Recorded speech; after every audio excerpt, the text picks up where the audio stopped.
Hello everyone, welcome to Brahmi academy. MPPSC 2023 के prelims के महासंग्राम में हम लेकर आए हैं 50,000 क्वेश्चंस की सीरीज। हम आपको यहाँ पे सारे के सारे सब्जेक्ट याद करवाएंगे ट्रिक के द्वारा। तो बस आपको क्या करना है, आपको चैनल सब्सक्राइब करना है, नोटिफिकेशन ऑन करना है और बस पढ़ते रहना है। हम आपको चीजें सारी याद करवा के दे देंगे लास्ट तक। आपके पेपर में आप देखेंगे कि सारे के सारे सब्जेक्ट आपको छोटी छोटी ट्रिक के फॉर्म में कैसे याद है और आपका जो टारगेट है 85 नंबर एमपीपीएससी प्रीलिम्स 2023 में आप जरूर अचीव करेंगे। चलिए शुरू करते हैं आज का वीडियो। पहला क्वेश्चन है आपका, महेश्वर जल विद्युत केंद्र किस नदी पर स्थापित किया गया है? Maheshwar hydro power plant is located on which river. ठीक है, हमें यहाँ रिवर का नाम बताना है, नर्मदा, सोन, बेतवा, चंबल। महेश्वर जल विद्युत केंद्र आपको कुछ कुछ याद आ रहा होगा। महेश्वर नाम खरगोन में आप पढ़ते हैं, किस नदी पे बना है? ये बना है नर्मदा नदी पे। ठीक है, तो आपका महेश्वर याद रखिएगा। नर्मदा नदी पे आपको कौन कौन से बड़े बड़े प्रोजेक्ट मिलेंगे, ठीक है, जिसको बोलते हैं परियोजनाएं। परियोजनाएं कौन कौन सी हैं? सबसे पहले शुरू करते हैं अवंतीबाई से, रानी अवंतीबाई परियोजना। ठीक है, ये कहाँ मिलेगी आपको? ये मिलेगी जबलपुर में। सबसे पहले तो ये आपको मिलेगी। उसके बाद जैसे आप आगे बढ़ेंगे तो फिर कौन सी मिलेगी? फिर आपको मिलेगी इंदिरा सागर। इंदिरा सागर मिलेगी आपको खंडवा में। ठीक है, ये जबलपुर में मिल गई, ये खंडवा मिल गई। खंडवा में आपको एक और परियोजना मिलेगी, कौन सी? ओमकारेश्वर। ओमकारेश्वर ये भी खंडवा में ही मिलेगी। फिर आपको मिलेगा महेश्वर। ठीक है, महेश्वर मिलेगा आपको खरगोन में। फिर आपको मिलेगा सरदार सरोवर। सरदार सरोवर जो है वो आपको मिलेगा गुजरात में। ये मुख्य परियोजनाएं हैं जो नर्मदा नदी पर चल रही हैं। इसके अलावा नर्मदा नदी की जो बहुत सारी सहायक नदियां हैं, हथनी नदी हो गया, तवा नदी हो गया, थावर नदी हो गया, इन सब में भी अलग अलग परियोजनाएं चल रही हैं। तो सारी चीजें हम देखते जाएंगे क्वेश्चंस के फॉर्म में।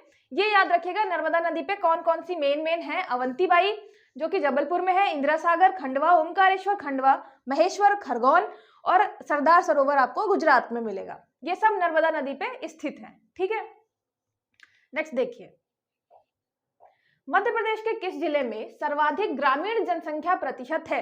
याद रखिएगा, आपको जनगणना वाले जो क्वेश्चन मिलेंगे, जनगणना मतलब सेंसस के जो क्वेश्चन मिलेंगे वो दो टाइप के रहते हैं। एक तो पूछता है, जैसे जनसंख्या की बात कर रही हूं मैं, जनसंख्या वाले आपको दो क्वेश्चन मिलेंगे। एक तो सीधे सीधे पूछेगा जनसंख्या, या एक पूछ सकता है आपसे जनसंख्या प्रतिशत। ठीक है, पॉपुलेशन या पॉपुलेशन परसेंटेज। तो याद रखिएगा, दोनों अलग अलग चीजें हैं। बहुत लोगों को कंफ्यूजन रहती है, और जब आप क्वेश्चन पढ़ेंगे तो बहुत आराम से पढ़िएगा क्या पूछा गया है। यहाँ पे पूछा गया है सर्वाधिक ग्रामीण जनसंख्या प्रतिशत। हमने सर्वाधिक ग्रामीण जनसंख्या नहीं पूछी है। ऐसे ही आप देखेंगे जब सर्वाधिक जनसंख्या कहाँ है या सर्वाधिक जनसंख्या प्रतिशत कहाँ है, तो जरूर आराम से आप क्वेश्चन पढ़िएगा। ये छोटी छोटी सी चीजें हैं जो आपका मतलब 2 नंबर खराब कर सकती है पेपर में, और उसकी वजह से आप बाहर हो सकते हैं। तो बहुत आराम से क्वेश्चन पढ़िएगा। यहाँ पे आपका क्वेश्चन है ग्रामीण जनसंख्या प्रतिशत, ये है डिंडोरी में। याद रखिएगा, आपको सबसे ग्रामीण जनसंख्या का प्रतिशत जो है मिलेगा डिंडोरी में। आपकी जो डिंडोरी है, डिंडोरी बिल्कुल आपको पता है आदिवासी वाला थोड़ा थोड़ा इलाका है, और मध्य प्रदेश में यहाँ पे जाके आपको मिलेगा। मतलब देखिए, मैप जो है मैं आपको मतलब एग्जैक्ट मैप नहीं बताती हूँ, आसपास बताती हूँ। तो जरूरी नहीं है कि मैं एग्जैक्ट बिल्कुल कि नहीं आपने थोड़ा ऊपर बना दिया, थोड़ा नीचे बना दिया। समझने के लिए समझिएगा, यहाँ पे लगभग आपका मंडला के ऊपर डिंडोरी पड़ेगा। ठीक है, तो ये हो गया आपका डिंडोरी। डिंडोरी याद रखिएगा सबसे ग्रामीण जनसंख्या प्रतिशत। ठीक है, तो यहाँ पे सर्वाधिक है। अगर इसी का उल्टा क्वेश्चन पूछे, न्यूनतम ग्रामीण जनसंख्या प्रतिशत कहाँ पे मिलेगी आपको? ठीक है, तो इसी का क्वेश्चन सर्वाधिक आपको मिल गई डिंडोरी में। अगर बात करें न्यूनतम कहाँ मिलेगी, न्यूनतम ग्रामीण जनसंख्या प्रतिशत, तो याद रखिएगा भोपाल। आपके जो भोपाली हैं भोपाली बहुत ज्यादा क्या है, शहरी जनसंख्या प्रतिशत है यहाँ पे। तो याद रखिएगा भोपाली जो है वो शहरी जनसंख्या में आते हैं बहुत सारे, मतलब पूरा जो आपका भोपाली है वो शहरी जनसंख्या कहलाती है ना। डिंडोरी है बेचारे वो ग्रामीण कहलाते हैं। तो याद रखिएगा डिंडोरी भोपाल शहरी जनसंख्या प्रतिशत और ग्रामीण जनसंख्या प्रतिशत, ठीक है, दोनों का।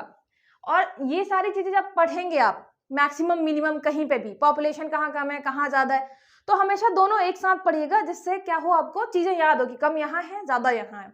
जैसे इसका डिंडोरी में सर्वाधिक ग्रामीण जनसंख्या है प्रतिशत में, तो न्यूनतम कहाँ मिल गई आपको, भोपाल में, ठीक है। सतपुड़ा ताप विद्युत केंद्र किस देश के सहयोग से निर्मित किया गया था? Satpura thermal power plant is build by help of which country? ये हमने बनाया था अमेरिका की हेल्प से, ठीक है। सतपुड़ा आता कहाँ पे है, याद रखिएगा नाम सतपुड़ा है, लेकिन जिले की बात करें अगर, सतपुड़ा ताप विद्युत केंद्र अगर जिला बताएं, ठीक है, किस जिले में आता है, तो आता है ये बैतूल में, ठीक है। यहां मिलेगा आपको बैतूल में आता है सतपुड़ा ताप विद्युत केंद्र, अमेरिका की मदद से बना था। उसके अलावा हमने लास्ट लेक्चर में देखा था एक तो आपका विंध्याचल कहाँ पे था, सबसे बड़ा ताप विद्युत केंद्र विंध्याचल ये था सिंगरौली में, ठीक है। उसके नीचे हमने पढ़ा था अमरकंटक कहाँ मिला था आपको, अनूपपुर में। और यहां पे हमने पढ़ा था बिरसिनपुर। अच्छा ये याद रखिएगा कि थर्मल पावर प्लांट जो आपका ताप विद्युत केंद्र है वो अलग लिस्ट आप बना के रखिएगा याद करने के लिए। जो आपका हाइड्रो पावर प्लांट है, ठीक है, जल विद्युत केंद्र, उसकी अलग लिस्ट बना के रखिएगा, जिससे कंफ्यूजन नहीं हो कौन सा है, ठीक है। क्वेश्चन प्रीवियस ईयर में पूछा जा चुका है ऑलरेडी, तो क्वेश्चन आराम से पढ़िएगा और आराम से उसको टिक करिएगा, ठीक है। अच्छा जिसने ये सब रिवीजन कर रखा है तो जरूर अपने मन में ही सही आंसर करने की प्रैक्टिस करें, है ना, कि मैं जैसे ही आपको यहाँ पे आंसर दिखाऊंगी, मतलब क्वेश्चन दिखाऊंगी, तो आप जरूर आंसर करें कि इसका क्या आंसर हो सकता है, इससे आपकी ज्यादा से ज्यादा प्रैक्टिस होगी। निम्नलिखित में से मध्य प्रदेश के किस राज्यपाल का जन्म लाहौर में हुआ था? आपको पता है राज्यपाल, मुख्यमंत्री, ठीक है, इनसे बहुत डिटेल क्वेश्चन आता है, तो ये सब चीजें आपको अच्छे से पढ़नी है। Which of the following governor of Madhya Pradesh was born in Lahore में पैदा हुए थे? महमूद अली, के.एम. चांडी, शफीक कुरैशी और ये डॉक्टर भाई महावीर। याद रखिएगा ये थे अपने डॉक्टर भाई महावीर। अपने जो भाई महावीर थे वो लाहौर में पैदा हुए थे, ठीक है। तो महावीर भाई, ऐसे मान लीजिए कि महावीर जैन घूमते घूमते लाहौर भी पहुंच गए, तो भाई महावीर लाहौर में पैदा हुए थे। महमूद अली का याद रखिएगा, महमूद अली खान ये अपने फर्स्ट मुस्लिम गवर्नर थे, ठीक है, फर्स्ट मुस्लिम राज्यपाल। और आपके जो शफीक कुरैशी जी थे ये सेकंड मुस्लिम राज्यपाल थे, ठीक है, ये भी याद रखिएगा साथ में। ये हो गया। के.एम. चांडी जो थे ये केरल के थे, ये भी राज्यपाल थे आपके, ठीक है। तो याद रखिएगा लाहौर में कौन पैदा हुआ था, महावीर, अपने भाई महावीर पैदा हुए थे, महावीर भाई पैदा हुए थे, ठीक है। चलिए इसमें एक और चीज याद रखिएगा कि जो महमूद अली खान थे इनके टाइम पे थर्ड राष्ट्रपति शासन लगा था, ठीक है, राष्ट्रपति शासन लगा था। और ये भाई महावीर थे, इनके टाइम पे छत्तीसगढ़ जो है उसका विभाजन हुआ था, हमसे छत्तीसगढ़ का विभाजन हुआ था। ये एक्स्ट्रा इन्फॉर्मेशन भी आप साथ में लेते चलिएगा, ठीक है, कहीं भी हम पढ़ेंगे तो याद रहना चाहिए। आगे देखते हैं, रानी लक्ष्मीबाई परियोजना किस नदी पर बनाई गई है? Rani Laxmibai project is constructed on which river, ठीक है, किस नदी पर बनाई गई है? तो चंबल, केन, बेतवा, नर्मदा। याद रखिएगा। अच्छा जितने भी नाम है, अवंतीबाई, दुर्गाबाई, लक्ष्मीबाई, इनमें कंफ्यूज नहीं होना है, ठीक है। अवंती जी आपको मिलेंगी कहाँ पे? अवंतीबाई आपको कहाँ मिलेंगी? जबलपुर में, ठीक है, जबलपुर में। लक्ष्मीबाई जो है, अच्छा ये जो परियोजना है ये उत्तर प्रदेश वाले इलाके में है ना, बुंदेलखंड का जो उत्तर प्रदेश वाला इलाका है वहां पे बनाई गई है। तो सीधी बात है झांसी के आसपास का इलाका है, तो हमने लक्ष्मीबाई के नाम पे रख दिया। नदी कौन सी है? बेतवा नदी पे बनाया है, ठीक है। तो इसलिए आपको याद रखना है कि लोकेशन के साथ याद रखना है कि अगर हम बात करते हैं लक्ष्मीबाई की, तो अगर यहाँ झांसी के आसपास बनाया है इसलिए लक्ष्मीबाई नाम रखा है। अवंतीबाई जबलपुर के आसपास बनाया है इसलिए अवंतीबाई रखा है, क्योंकि वो वहीं पे थी, ठीक है। तो याद रखना है, अवंतीबाई हो गई, लक्ष्मीबाई हो गई। ये हो गया आपका बेतवा नदी पे। अच्छा रानी लक्ष्मीबाई परियोजना का नाम राजघाट परियोजना भी है, तो याद रखिएगा ये राजघाट परियोजना के नाम से भी आ सकता है। ठीक है, चलिए आगे देखते हैं। देखिए ऐसे क्वेश्चन जो है आपको मतलब अब आने लग गए हैं इसमें मध्य प्रदेश में आपकी एमपीपीएससी प्रीलिम्स में ऐसे क्वेश्चन आने लग गए हैं कि ऑप्शन देता है फिर एक दो इनमें से कोई नहीं ऐसे क्वेश्चन, इसलिए मैंने रखा हुआ है यहाँ पे। ठीक है, मध्य प्रदेश का राजकीय नृत्य राई है। लास्ट टाइम भी आपको बहुत सारे ऐसे क्वेश्चन मिल गए थे। राई is state dance of Madhya प्रदेश। ठीक है, फिर राम सहाय पांडे को राई नृत्य के लिए पद्मश्री से सम्मानित किया जा चुका है। Ram Sahay Pandey has awarded with Padma Shri for Rai dance. अच्छा, अब इसमें सत्य आंसर आपको बताना है, सत्य कथन कौन सा है। तो इसमें आपको दोनों ऑप्शन पता होने चाहिए कि राई स्टेट डांस है, राज्य नृत्य है कि नहीं, फिर दूसरा राम सहाय पांडे जो है वो राई नृत्य से संबंधित हैं कि नहीं। तो इसमें आपका आंसर है दोनों, एक और दो दोनों सही हैं। राम सहाय पांडे जी जो हैं उनको मिल चुका है राई नृत्य के लिए आपका पद्मश्री। ठीक है, पद्मश्री से सम्मानित है। इसके अलावा आपको पता ही है राई जो है अपना राजकीय क्या है, नृत्य है। ठीक है, याद रखिएगा राम सहाय पांडे जी जो हैं वो हैं सागर के, सागर। ठीक है, तो सागर को क्या करते हैं राम जी सहायता देते हैं, ठीक है, कि वो राई नृत्य करे। सागर नाम का व्यक्ति है, वो राई नृत्य करता है, वो सोचता है कि राम जी मेरी सहायता करते हैं, तो राम सहाय करते हैं सागर को किस चीज के लिए, राई नृत्य करने के लिए। तो ऐसे आप रिलेट कर सकते हैं। आगे देखिए, मध्य प्रदेश में सर्वाधिक साक्षरता वाला जिला कौन सा है। ठीक है, अब सर्वाधिक साक्षरता की बात कर रहे हैं। Which district of Madhya Pradesh has highest literacy. Bhopal, Jabalpur, Indore, Gwalior. तो हाईएस्ट किसकी है, ये है आपके जबलपुर की। ठीक है, हाईएस्ट है 81%। मतलब जबलपुर वाले लोग बिल्कुल बल लगा के, जबलपुर तो मैं हमेशा बताती हूँ कि आप जबल का बल से बना सकते हैं, तो जबलपुर वाले लोग बल लगा के 81% लाते हैं, टॉप करते हैं मध्य प्रदेश में। ठीक है, तो मध्य प्रदेश में टॉप कौन कर रहा है, जबलपुर। याद रखिएगा जब हम सर्वाधिक पढ़ेंगे तो फिर न्यूनतम भी पढ़ेंगे। न्यूनतम कहाँ का चल रहा है, न्यूनतम है अलीराजपुर का, अलीराजपुर। और याद रखिएगा ये पूरे भारत का न्यूनतम है, भारत का न्यूनतम है, कितना है 36%। और इसके न्यूनतम होने का कारण क्या है, मतलब इतनी कम क्यों है वहां का साक्षरता, क्योंकि अलीराजपुर में आपको सर्वाधिक परसेंटेज जो है वो मिलेगा शेड्यूल ट्राइब का, अनुसूचित जनजाति, जनजाति। तो अनुसूचित जनजाति के कारण क्या है, अब मतलब ट्राइबल लोग आपको भी पता है इतना ज्यादा इंटरेस्ट लेते नहीं पढ़ाई लिखाई में, वो अपने काम में लगे रहते हैं। तो इस वजह से क्या हुआ है कि इनका परसेंटेज जो है साक्षरता का सबसे कम है पूरे भारत में, और यहीं पे आपको सबसे ज्यादा पॉपुलेशन मिल जाएगी परसेंटेज में ट्राइबल की, लगभग 89% है। ठीक है, तो इसलिए ये सबसे न्यूनतम हो गया, ये सब सर्वाधिक हो गया। ठीक है, इसके अलावा याद रखना है कि जबलपुर और इंदौर में लड़कों की साक्षरता सबसे ज्यादा है ना। लड़कों की साक्षरता भी कहाँ है, जबलपुर इंदौर में लड़कों की साक्षरता। और अगर लड़कियों की साक्षरता सर्वाधिक कहाँ है इसकी बात करें तो वो मिलेगा आपको भोपाल में। तो भोपाल की लड़कियां टॉप कर रही हैं, जबलपुर के लड़के टॉप कर रहे हैं, जबलपुर और इंदौर के लड़के टॉप कर रहे हैं, भोपाल की लड़कियां टॉप कर रही हैं। ओवरऑल देखा जाए तो जबलपुर सबसे टॉप में चल रहा है अभी मध्य प्रदेश में। ठीक है, अलीराजपुर आपका लड़के लड़कियां ओवरऑल सब में बेचारा भी पीछे ही चल रहा है। तो आपका अगर न्यूनतम साक्षरता आती है तो अलीराजपुर आंसर हो जाएगा। ठीक है, आगे देखते हैं।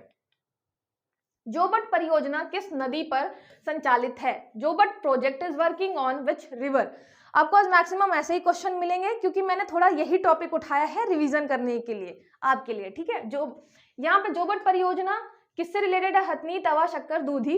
याद रखिएगा जोबट परियोजना हथनी नदी से रिलेटेड है। ठीक है, हथनी नदी। तो जोबट हथनी नदी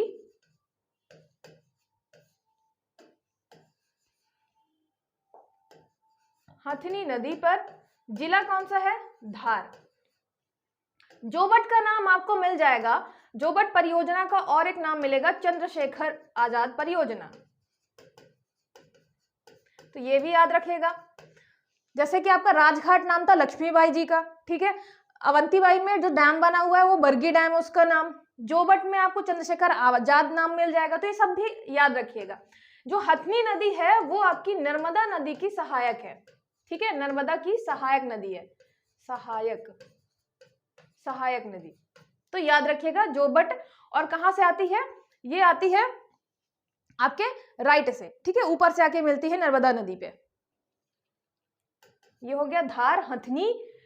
तो ये सारी चीजें आप याद रखिएगा, धार, हथनी, जोबट, ठीक है, धार, हथनी, जोबट, ये सब आपके कौन से हैं, और यहाँ पे चंद्रशेखर आजाद, ये भी याद रखना है आपको। तो ये हो गया आपका high court DJ, high court का डीजे है, ठीक है। चलिए नेक्स्ट देखते हैं, बाणसागर परियोजना किस राज्य की संयुक्त परियोजना है? Bansagar project is joint project of which states? ठीक है, तो महाराष्ट्र, गुजरात, बिहार, मध्य प्रदेश, गुजरात, बिहार। तो देखिए मध्य प्रदेश तो जरूर आएगा बाणसागर में, तो मध्य प्रदेश, मध्य प्रदेश, मध्य प्रदेश, ये पहले कैंसिल हो गया। फिर देखना है कि आपका जो बाणसागर है किस पे है, बाणसागर सोन नदी पे है, ठीक है, सोन नदी पे है। तो अगर एग्जैक्टली आपको नहीं भी पता तो आप एलिमिनेट कैसे करेंगे? गुजरात तो हो नहीं सकता, क्योंकि सोन नदी क्या है आपकी, मैप में अगर देखेंगे सोन नदी कहाँ जाती है, यहां से निकलती है, ऐसे जाती है, तो गुजरात तो जाती नहीं, गुजरात होगा नहीं। थर्ड ऑप्शन आपका है राजस्थान, ये भी कट गया, तो आपका इकलौता आंसर बचा मध्य प्रदेश, उत्तर प्रदेश और बिहार। तो याद रखिएगा बाणसागर परियोजना आपकी सोन नदी पर है कहाँ पे, शहडोल में बना हुआ है इसका डैम बाणसागर जो है। और परियोजना किसकी है, ये 3 आपके जिले हो गए, सॉरी स्टेट हो गए, मध्य प्रदेश, उत्तर प्रदेश और बिहार, ठीक है, 3 की है ये याद रखना है आपको, क्योंकि देख उत्तर प्रदेश से भी टच होती है, फिर जाके बिहार में लास्ट में मिलती है गंगा नदी से, ठीक है। तो इसलिए तीनों की ये संयुक्त परियोजना है बाणसागर, सोन नदी, शहडोल। नेक्स्ट देखते हैं, सांख्यसागर झील किस जिले में स्थित है? Sankhyasagar lake is located on which district? Gwalior, Shivpuri, Bhopal, Sagar. याद रखिएगा सांख्यसागर आपको कहां मिलेगा, ठीक है, सांख्यसागर शिवपुरी में।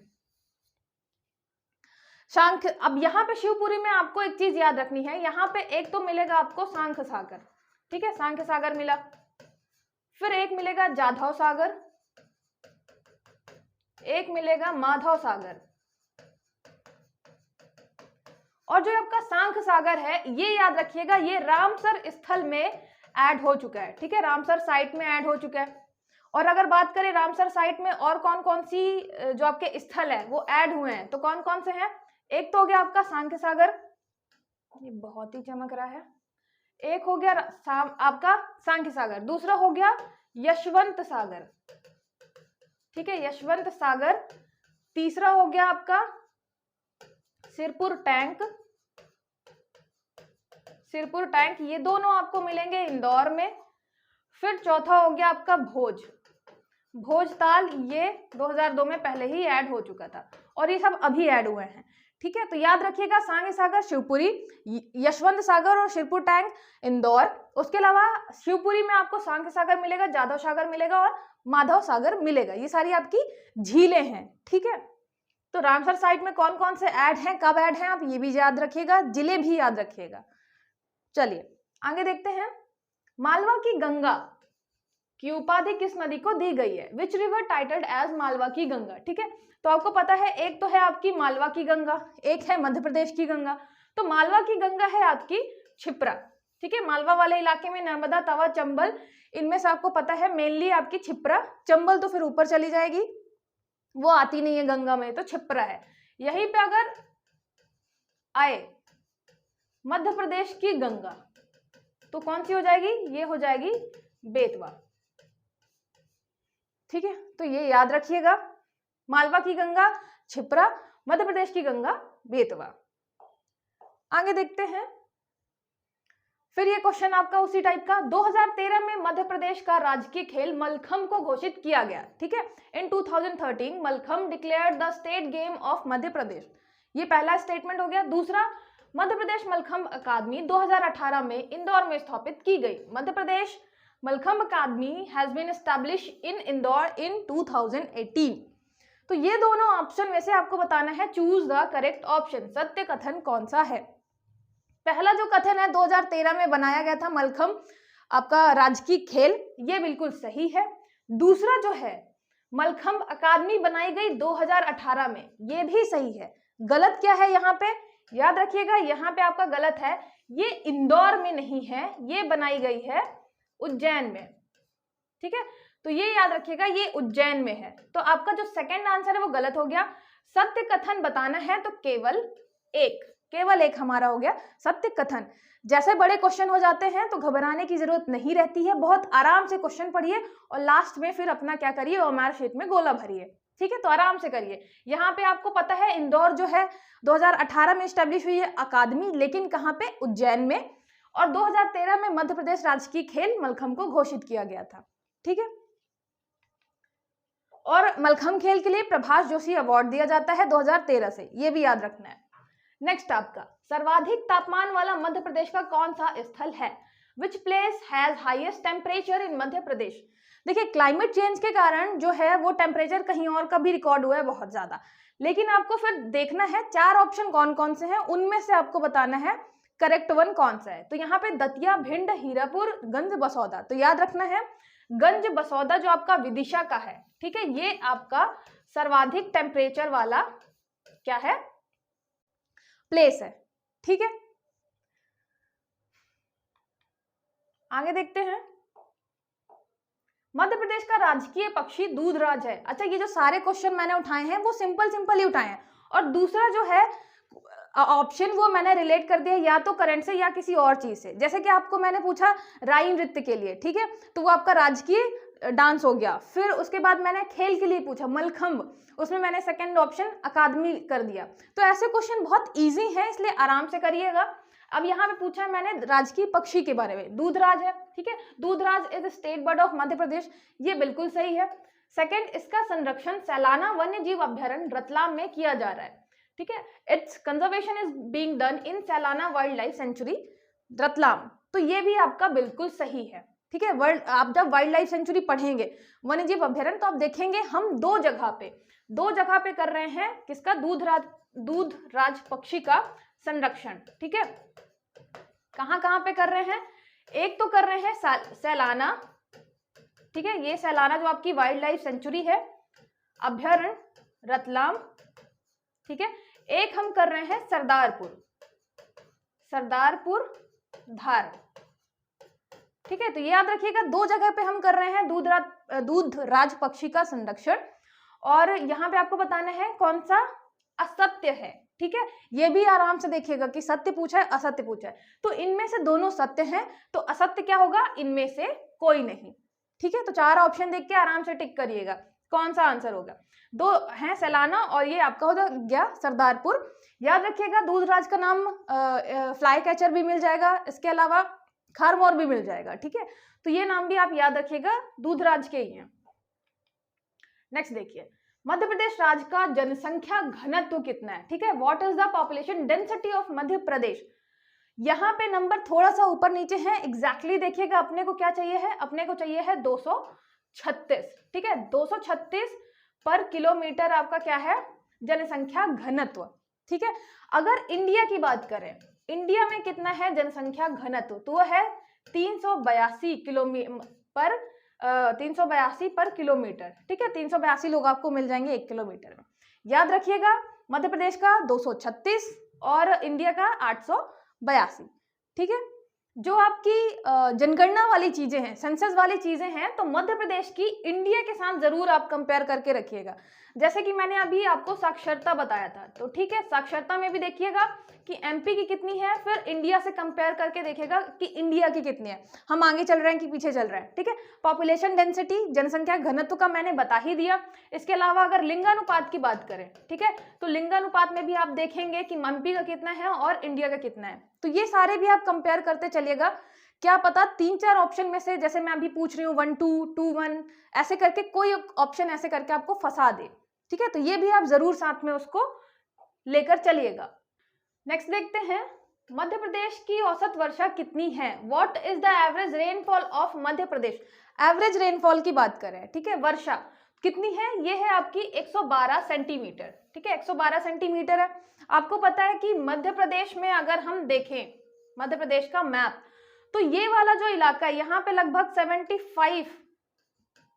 सेंटीमीटर की बनती है क्या लाइन, ऐसे करके 75 सेंटीमीटर की लाइन बनती है, मतलब इसके इस पार जो है 75 सेंटीमीटर तक हो रही है वर्षा, इसके इस पार 75 सेंटीमीटर से ऊपर हो रही है। तो ये पूरा जो इलाका है आपका, ये आपके कम बारिश वाला इलाका है। मालवा हो गया, इधर का आपका कौन सा सतपुड़ा वाला रीजन, यहाँ आपका मध्य भारत, फिर यहाँ पे बुंदेलखंड, बघेलखंड वाला, रीवा पन्ना, और ये पूरा इलाका आपका सतपुड़ा और नर्मदा, ये सारा आ रहा है आपके किसमें, औसत वर्षा इसकी कितनी है, मतलब 140, यहाँ आपका 140 से 150 सेंटीमीटर पर ईयर चला जाएगा। ठीक है, तो याद रखिएगा ये है आपकी औसत वर्षा कितनी, 112, मतलब औसत की बात करें तो 112 हो गया। लेकिन अगर रीजन देखते हैं, अगर देखते हैं कौन कौन से क्षेत्र में कैसी वर्षा हो रही है, तो मध्य भारत, मालवा, ये क्षेत्र ऐसा है आपका पश्चिम वाला एरिया जहाँ पे काफी कम वर्षा होती है, 75 सेंटीमीटर से भी कम होती है। और इसके बाद वाला जो ये एरिया है यहाँ पे होती है 75 सेंटीमीटर से ज्यादा। बात करें सर्वाधिक कम होती है, तो यहाँ पे आपको मिलेगा पचमढ़ी। आपको पता है पचमढ़ी, यहाँ जो धूपगढ़ है सबसे हाईएस्ट पीक है मध्य प्रदेश की, 1350 मीटर। तो इसकी हाइट इतनी ज्यादा है, इस वजह से क्या होता है, बादल वहां पे जाते हैं और बढ़िया ऊपर उठते हैं, पानी गिराते हैं। ठीक है, तो ये याद रखिएगा, पचमढ़ी आपका सर्वाधिक वर्षा वाला स्थान। और ये वाला इलाका जो है बारिश ज्यादा बारिश, यहाँ हो गई कम बारिश। अच्छा, बारिश जो है, वर्षा से ही आपके रिलेटेड होते हैं वन। ठीक है, तो जहां बारिश ज्यादा होगी वहां हरे पत्ते वाले ज्यादा वन होंगे, मतलब वहां पे ऐसा मान लीजिए पर्णपाती जिनको बोलते हैं, पत्ते गिरना पेड़ों का, तो कम टाइम के लिए पत्ते गिरेंगे। जहां पे आपको पानी कम मिलेगा तो वहां जल्दी पत्ते गिर जाएंगे, ज्यादा टाइम के लिए पत्ते गिरे रहेंगे, तो फिर उनको क्या बोलेंगे, शुष्क या कटीले वन बोलेंगे। तो आपके जो वर्षा पे डिपेंड करता है वन। ठीक है, ये भी याद रखिएगा, वर्षा पे फसल भी डिपेंड करती है। तो ये सारी चीजें हम आराम से देखेंगे जब डिटेल में पढ़ेंगे मध्य प्रदेश के बारे में। मध्य प्रदेश की जलवायु उष्णकटिबंधीय है, उसके लिए उत्तरदायी कौन सी रेखा है, Madhya Pradesh climate is tropical, which line is responsible for it. ठीक है, तो आपको पता है कि मध्य प्रदेश के बिल्कुल 20 से कौन सी रेखा जाती है, कर्क रेखा। ठीक है, कर्क रेखा मतलब 23.5 डिग्री नॉर्थ। तो इस 23.5 डिग्री नॉर्थ और यहीं तक आपका सूर्य आता है, मतलब यहां तक सीधे सूर्य चमकता है, तो इसलिए उष्णकटिबंधीय जलवायु में आता है अपना मध्य प्रदेश। तो ये हो गया आपका कर्क रेखा आंसर। ठीक है, आगे देखते हैं, अल्प वर्षा मध्य प्रदेश में कहां पर होती है, where does poor rainfall occurs in Madhya Pradesh. अच्छा, अगर वर्षा के लिए आता है, ये ज्यादा वर्षा के लिए आता है, तो आप देखिएगा जरूरी नहीं हमेशा यही क्वेश्चन दे कि सर्वाधिक कहाँ होती है या न्यूनतम कहाँ होती है, जिले भी दे सकता है आपको अलग अलग, यहाँ का एक दे दिया, यहाँ का एक दे दिया, एक यहाँ का दे दिया, एक यहाँ का दे दिया। ठीक है, तो फिर उससे आपको बताना है कि सर्वाधिक कहाँ पे होगी। ऐसे जैसे यहाँ पे देखिएगा गंज बसौदा, जबलपुर, इंदौर, भिंड, तो इनमें से आपको बताना है अल्प वर्षा कहाँ पे होगी, तो कहाँ पे होगी, ये है आपकी भिंड में। ठीक है, सर्वाधिक अगर कम वर्षा की बात करें, पुअर वर्षा की बात करें, तो वो होगी आपके भिंड में, इनके कंपैरिजन में। ठीक है, गंज बसौदा आपके विदिशा में हो गया, यहाँ आएगा विदिशा, ये आपका जबलपुर, ये हो गया इंदौर, ये वाला जो आपका इलाका है भिंड, वहां इंदौर से भी कम वर्षा होती है, तो ये हो गया आपका भिंड आंसर। ठीक है, तो याद रखिएगा सर्वाधिक न्यूनतम या सर्वाधिक अधिकतम ये सब नहीं पूछता है, कभी कभी आपको जिले दे देगा कि आप कंपेयर करके बताइए कि इसमें ज्यादा होगी कि इसमें कम होगी, तब उस हिसाब से भी जब आप फिजिकल ज्योग्राफी पढ़ते हैं मध्य प्रदेश की, तो उसको बहुत अच्छे से करिएगा। सिद्ध बाबा चोटी किस पठार पर स्थित है, ऑन विच प्लेट्यू इज सिद्ध बाबा पीक लोकेटेड, बुंदेलखंड, बघेलखंड, मध्य भारत, मालवा। याद रखिएगा सिद्ध बाबा आपकी किसमें है, बुंदेलखंड की चोटी है, सबसे ऊंची चोटी, तो बुंदेलखंड की सबसे ऊंची चोटी है सिद्ध बाबा, सबसे ऊंची चोटी बुंदेलखंड में एक सिद्ध बाबा है। ठीक है, वो 1172 मीटर पे जाके बैठे हुए हैं, तो ऐसे याद कर सकते हैं बुंदेलखंड में एक बाबा जी हैं जो 1172 मीटर पे जाके बैठे हुए हैं और वो बड़े बड़े मतलब बीमारियों को दूर कर देते हैं, तो ऐसे हैं अपने सिद्ध बाबा। ठीक है, ऐसे करके आप याद कर सकते हैं। इसके अलावा याद रखिएगा कि मालवा की क्या है आपकी 881 मीटर सिगार चोटी। ठीक है, सिगार चोटी। और अगर ओवरऑल बात करें तो धूपगढ़ हो गई 1350 मीटर, सतपुड़ा में है, वो भी महादेव रेंज पे। ठीक है, आगे देखते हैं। मध्य प्रदेश में शुष्क और कटीले पर्णपाती वन कहाँ पाए जाते हैं? Where is dry and thorny deciduous forest found in Madhya Pradesh? मैंने अभी आपको बताया जो आपका वर्षा है उस पर डिपेंड करेगा आपके वन कैसे होंगे, ठीक है। तो जो ये वाला इलाका है, ये वाला इलाका, थोड़ा ये वाला इलाका, ये जो इलाका है ये है किस टाइप का? शुष्क कटीले पर्णपाती वन, जिसको इंग्लिश में बोलते हैं dry and thorny deciduous forest, ठीक है। तो पर्णपाती मतलब डेसिडुअस, पर्णपाती मतलब अब पत्ते गिराएगा पेड़, ठीक है। तो ये डिपेंड करता है कि जहां ज्यादा वर्षा है वहां कम टाइम के लिए पत्ते गिराएगा। फिर बीच वाला जो इलाका है यहाँ पे थोड़ा 75 सेंटीमीटर से 100 सेंटीमीटर वाला इलाका हो गया ये, तो यहाँ पे मिलेगा आपको पर्णपाती वन मिलेंगे, लेकिन वो शुष्क और कटेले नहीं होंगे। फिर यहाँ वाला जो इलाका है, ये वाला इलाका, यहाँ पे आपको सिर्फ पर्णपाती, वो भी कैसे, वो वाले अर्ध पर्णपाती, ठीक है, सेमी डेसिडुअस मिलेंगे, सेमी डेसिडुअस, ठीक है, अर्ध पर्णपाती मिलेंगे। तो ये डिपेंड करता है किस पे? पूरा का पूरा वर्षा पे डिपेंड करता है। तो देखिए शुष्क और कटीले वन आपको मिलेंगे मध्य भारत में, याद रखिएगा, ठीक है। शुष्क और कटीले वन आपको मध्य भारत वाले इलाके में मिलेंगे, जैसे कि हो गया ग्वालियर, भिंड, मुरैना, ये वाला इलाका। वहां पे हमने देखा बारिश भी भिंड वाले इलाके में, जैसे अभी बताया मैंने, कम होती है बहुत ज्यादा, तो इसलिए क्या करते हैं, बहुत कटीले वन पाए जाते हैं, ठीक है। आगे देखते हैं, ठीक है। आज के लिए बस इतना ही। और कुछ बच्चों के कमेंट आ रहे थे कि बहुत छोटा सेशन है। एक्चुअली देखिए दो टाइप के बच्चे होते हैं, एक इतना लंबा सेशन ले लेते हैं और वो आराम से हर चीज क्या कर लेते हैं, ग्रास्प कर लेते हैं। कुछ ऐसे बच्चे भी हैं जो मैक्सिमम मुझे देखने को मिलते हैं ऑफलाइन ऑनलाइन, कि वो इतना लंबा लंबा सेशन नहीं ले पाते, या अगर देखते भी हैं जबरदस्ती तो लास्ट तक उनका जो है वो रिदम नहीं बना रहता और लास्ट वाली चीजें उनको याद नहीं होती। मेरा मेन फोकस ये है कि आपको शुरू से लेके लास्ट तक आपका जो कंसंट्रेशन है वो एक लेवल का रहे, और आपको शुरू से लेके लास्ट तक मैं जितनी भी ट्रिक बताऊं, जितनी भी चीजें एक्स्ट्रा इन्फॉर्मेशन दूं, आपको सारी चीजें याद हो। अगर किसी स्टूडेंट को लगता है कि जो आपका वीडियो है वो छोटा बन रहा है, तो आप एक दो वीडियो और देख सकते हैं, वो तो आपकी कैपेसिटी और कंसंट्रेशन पे डिपेंड करता है, ठीक है। तो अपने हिसाब से आप पढ़ाई करिए, ये बिल्कुल आप पे डिपेंड करता है आप कैसे पढ़ते हैं, आपकी कैपेसिटी कितनी है। अल्टीमेटली फोकस है हमें क्या करना, डिप्टी कलेक्टर बनना, तो बस उसी पे फोकस करना है। तो बस पढ़ते रहिए, मिलते हैं नेक्स्ट लेक्चर पे, तब तक के लिए ऑल द बेस्ट।